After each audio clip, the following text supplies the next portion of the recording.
আধুনিক pyramid scam. আজকাল চারদিকে একটা শব্দ খুব শোনা যাচ্ছে, এআই, ব্লকচেইন, মেটাভার্স, এনএফটি। সবাই বলছে এটাই ভবিষ্যৎ। আর এই ভবিষ্যতের নামেই হাজার হাজার মানুষ ইনভেস্ট করছে তাদের সঞ্চিত টাকা। কিন্তু একটু থামুন, এই টেকনোলজির পেছনে যদি লুকিয়ে থাকে একটা প্রতারণার ফাঁদ। এটি হলো আধুনিক পিরামিড স্ক্যাম। চকচকে ওয়েবসাইট, বড় বড় প্রমিস আর রেফারেল বোনাসের নামে আপনার টাকাই কি ঘুরে যাচ্ছে অন্য কারো পকেটে? এই ভিডিওতে আমরা খুলে দেখাবো সেই মুখোশ যা প্রযুক্তির ছায়ায় লুকিয়ে আছে এক ভয়ঙ্কর ধ্বংস। টেকনোলজির মোড়কে পুরনো ফাঁদ। এই শব্দগুলো এখন অনেকের কাছেই জাদুর মতো শোনায়। AI, blockchain, metaverse, NFT, cryptocurrency. অনেকে ভাবেন এগুলোতেই লুকিয়ে আছে ভবিষ্যতের কোটি টাকার রাস্তা। এই সুযোগটাই কাজে লাগায় কিছু ধূর্ত স্ক্যামার। তারা তৈরি করে চকচকে ওয়েবসাইট, বানায় একটা টোকেন আর বলে এই প্রজেক্ট বদলে দেবে দুনিয়া।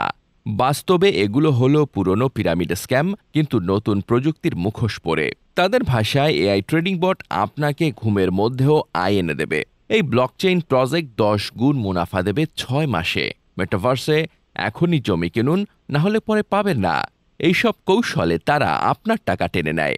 আসলে তাদের ইনকাম মডেল একটাই, নতুন মানুষ আনলে পুরনোদের পেমেন্ট। পণ্য থাকুক বা না থাকুক, কোম্পানি চলবে যতক্ষণ পর্যন্ত আপনি নতুন শিকার আনতে পারবেন।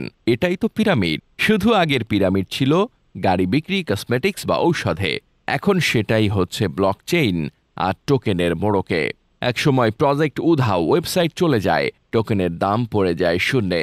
তাই কেউ যদি এই প্রজেক্টের নামে লাভের আশ্বাস দেয়, আগে একবার জিজ্ঞেস করুন। প্রযুক্তি আছে ঠিকই, কিন্তু আয় আসছে কোথা থেকে? যদি উত্তর স্পষ্ট না হয়, তাহলে সেটা প্রযুক্তি নয়, প্রতারণা। অবাস্তব রিটার্নের প্রতিশ্রুতি। মাত্র 30 দিনে টাকায় টাকা। $100 দিলে 1 মাসে পাবেন $1000। আপনি নিশ্চয়ই এই ধরনের অফার বহুবার শুনেছেন। এই অফারগুলো দেখতে যতটা আকর্ষণীয়, বাস্তবে ততটাই বিপজ্জনক।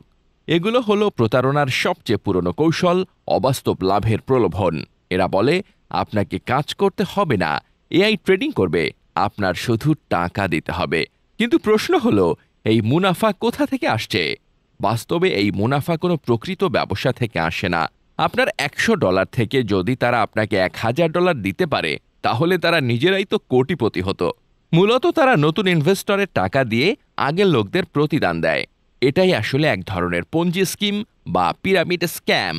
এক সময় যখন নতুন লোক আসা বন্ধ হয়, তখন পুরো স্ক্যামটা ভেঙে পড়ে। ওয়েবসাইট গায়েব, টাকা উধাও, প্রতিশ্রুতি নিঃশেষ। সত্যিকারের ইনভেস্টমেন্ট কখনো রিস্ক ফ্রি আর 10 গুণ লাভের গ্যারান্টি থাকে না।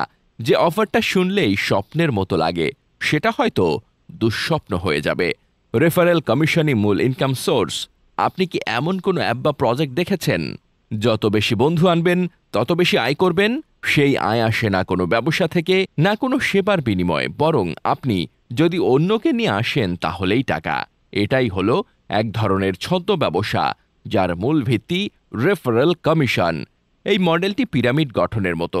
ওপরে কয়েকজন, নিচে শত শত মানুষ শিকার। আপনি যত লোক আনবেন তত ইনকাম। কিন্তু প্রশ্ন হলো, এই ইনকামের উৎস কি? বাস্তব ব্যবসায় আয় আসে পণ্য বিক্রি বা সেবার মান দিয়ে। কিন্তু এখানে কোনো গুণগত পণ্য নেই টেকসই সার্ভিস, শুধু রেফারেলই একমাত্র শক্তি। এই সিস্টেমে আপনি টাকা তুলতে পারবেন যদি অন্যকে ফাঁদে ফেলেন, এবং সেই নতুন লোককেও বলা হবে আরও লোক আনো, তাহলে টাকা পাবে। যখন নতুন লোক আসা বন্ধ হয়, পুরো ব্যবস্থা ভেঙে পড়ে। আর তখন কেউ কিছু বুঝে ওঠার আগেই কোম্পানি উধাও। মনে রাখবেন, যে ব্যবসা শুধু রেফারেল দিয়ে চলে, সেটি ব্যবসা নয়, ফাঁদ। প্রকৃত আয় আসে মানসম্পন্ন পণ্য আর বাস্তব সেবার মাধ্যমে। নিজস্ব ক্রিপ্টো টোকেন বা কয়েন তৈরি। আজকাল অনেকেই বলছে আমরা নিজেদের ক্রিপ্টো টোকেন লঞ্চ করেছি। চকচকে website, future plan, investor party, সবই সাজানো এক নাটক। এই নাটকের মূল উদ্দেশ্য কি? প্রযুক্তির কল্যাণে আজকাল নিজস্ব টোকেন তৈরি করতে সময় লাগে মাত্র কয়েক মিনিট। কোডিং স্কিল না থাকলেও অনলাইন টুলেই বানানো যায় এই কয়েন। তারা কয়েন বানায়, নাম দেয়, আর দাম নিজেরাই ঠিক করে। এই দাম কিন্তু বাজার অনুযায়ী ঠিক করা নয়। দাম নির্ধারিত হয় তাদের নিজস্ব অ্যাপ বা ওয়েবসাইটে। কোনো বড় এক্সচেঞ্জ নেই, বাইরের কেউ এর আসল মূল্য যাচাই করতে পারে না। তারা প্রলোভন দেখায় এখন কিনলে লাভ করবেন, পরে দাম অনেক বাড়বে, কিন্তু সেটা কবে, কে বাড়াবে, কোথায় বিক্রি করবেন সে বিষয়ে কিছুই স্পষ্ট নয়। প্রথমে কিছু লোককে লাভ দেখিয়ে টাকা ঢোকানো হয়, তারপর হঠাৎ একদিন কয়েনের দাম পড়ে যায় শূন্যে। পেছনে থাকে না কোনো প্রকৃত ব্যবসা, থাকে না কোনো মার্কেট সাপোর্ট। ক্রিপ্টো টোকেন মানেই উন্নত প্রযুক্তি নয়।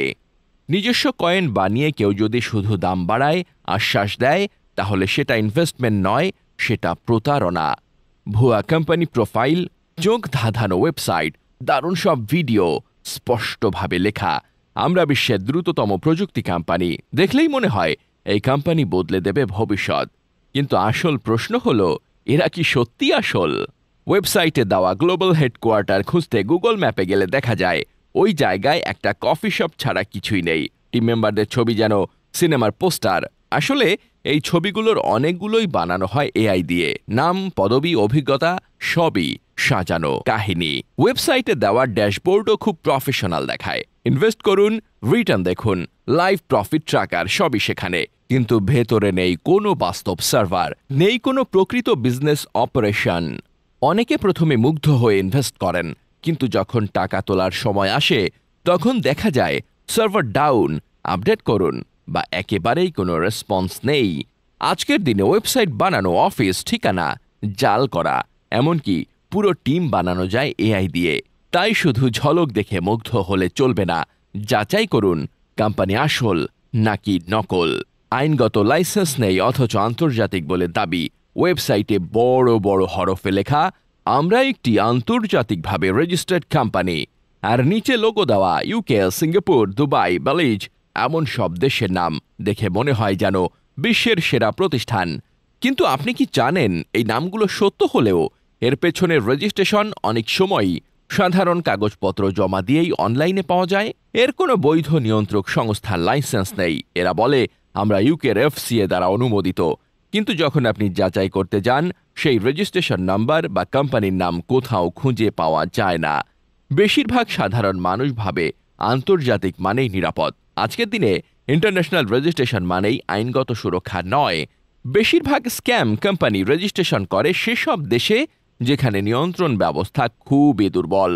এইসব দেশের রেজিস্ট্রেশন দিয়ে কোনো ইনভেস্টরের নিরাপত্তা নিশ্চিত হয় না। রেজিস্ট্রেশন আর লাইসেন্স এক জিনিস নয়। আপনার টাকা কোথায় যাচ্ছে এটা বোঝার আগে যাচাই করুন এই কোম্পানি সত্যি কোনো বৈধ নিয়ন্ত্রক সংস্থার অধীনে কাজ করছে কি না। আমরা সবাই চিন্তা করি গুগল, অ্যামাজন, ফেসবুকের মতো কোম্পানি যেন বিশ্বের সবচেয়ে বড় ব্র্যান্ড। তাদের লোগো, নাম, ব্র্যান্ডিংই তো তাদের পরিচয়।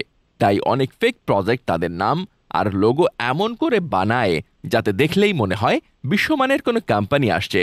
অনেক সময় এই লোগোগুলো এতটাই স্মার্টলি ডিজাইন করা হয় যে সাধারণ মানুষ ভুলে যায় এটা আসলে কেউ চেনে না এমন একটা কোম্পানি। লোকজন এতটাই প্রভাবিত হয় এই ব্র্যান্ডিংয়ে যে তারা অতি সহজে ওই প্রজেক্টে টাকা দিতে রাজি হয়ে যায়। কিন্তু আসলে এই ব্র্যান্ডিংয়ের আড়ালে লুকিয়ে থাকে কোনো বাস্তব ব্যবসা নেই। নাম আর লোগো দেখে কখনো সিদ্ধান্ত গ্রহণ করবেন না।